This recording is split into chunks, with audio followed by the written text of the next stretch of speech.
Hey guys, Max here for Rev3 Games. XCOM Enemy Unknown is a game we've been talking about a lot lately. The final game is out this week, and I got to play it. Let's check out what I thought.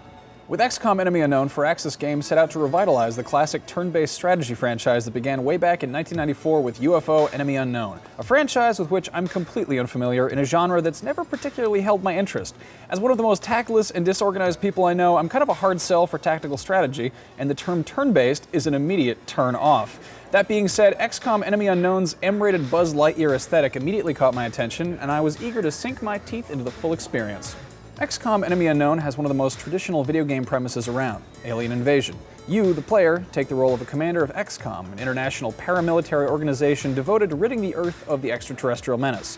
The meat of the gameplay has you deploying a squad of up to 6 units onto a battlefield and then eliminating all threats while trying not to lose any of your own troops, which admittedly is much easier said than done.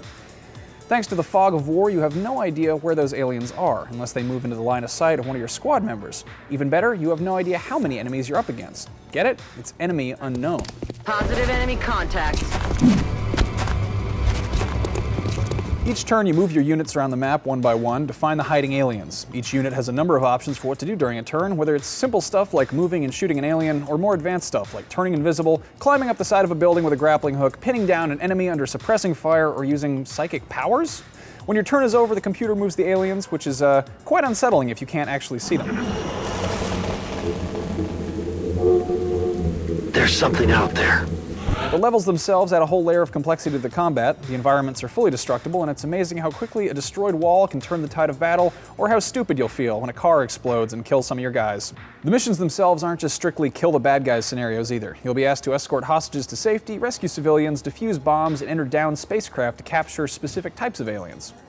Describing the combat concisely and thoroughly while making it still sound fun is a tall order, and even with in-game footage to back it up, it still doesn't quite do XCOM justice, but let me put it this way. I played the game for almost 11 hours straight, and I had to force myself to put the controller down to go to bed. And I'm the guy who doesn't like turn-based tactical stuff, so basically it's crack. He's down. Between the percentage-based shot selection and gruesome kill cams, XCOM's combat reminded me a lot of the VAT system in Fallout 3. Unfortunately, so did some of the bugs. Nothing I encountered was exactly game-breaking, though there were a few times when I moved someplace I didn't mean to because my guy was on the second floor of a building and the camera was focusing on the first. Otherwise, it was just goofy stuff, like the time when the game rendered one of my tank-like weapons platform squad members as a normal human squad member with no head, which was actually just kind of cool. As addictive and fully developed as the mission gameplay is, it's only part of the game. When you're not on a mission, you're managing your base, which means you're tasked with researching alien materials, manufacturing weapons and equipment, launching satellites over countries, deploying jets to defend said satellites, and training your troops, and the list goes on. This is mostly done through menus, which again doesn't really sound like the most exciting things, but you command everything from this ant farm view of your base, which you can also upgrade and customize. The whole thing has a great Micro Machines playset kind of feel to it. Ah, Commander. I was wondering when you'd be stopping by. Welcome to engineering. While running base might sound like clerical work, it does a really good job of driving home exactly how much trouble the Earth is in. XCOM, the organization, is funded by different countries, and if you're not giving them adequate protection from aliens, they're going to back out and your funding gets cut. When your funding gets cut, you can't afford to buy your troops new weapons or gear, which makes you less prepared for more missions that you need to keep going on with other countries to keep them funding you. Basically, running an international paramilitary organization during an alien invasion makes you feel like a single mom working multiple jobs to support her kids. XCOM is a tough game, and when your squad members actually survive a few missions, get promoted, learn some new skills, you become attached to them. It's sort of like Pokemon, except if your Pikachu could get brutally murdered in front of you, and on top of that, you'd customized it to look like your best friend. War's hell, man. Evac! We need emergency evac! No! No! Damn it, no! XCOM's traditionally been a PC series, and tactical, strategic, menu map-focused games have always worked best with a mouse and keyboard. However, Firaxis has done an absolutely wonderful job streamlining the interface for use with a controller.